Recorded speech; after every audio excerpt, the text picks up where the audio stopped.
Dostордун бардыгы кыямат күнү бири-бирине душман чыгат экен. Тек гана Кудайдан корккондордон башка. Күнөөдөн сактанган, Кудайдан корккондордон башка. Бардыгы бири-бири менен душман болот. Ким Алладан коркуп жашоосунда таква болсо, жүрөгүндө таква болсо, мына ушулар чыныгы дос. Сенин чыныгы досуң ушул.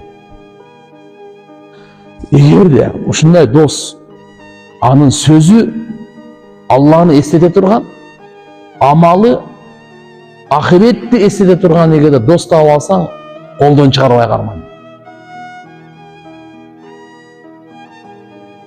Сөзү Алланы эстете турган. Амалы болсо, ахиретти эстете турган. Кылган иштери. Ушундай дос тапсаң, кокус чыгып калса, буйруп калган болсо, аны кадырлап, алтындай кылып сактап калды. Ошон үчүн ар кимди эле дос кыла бербеш керек.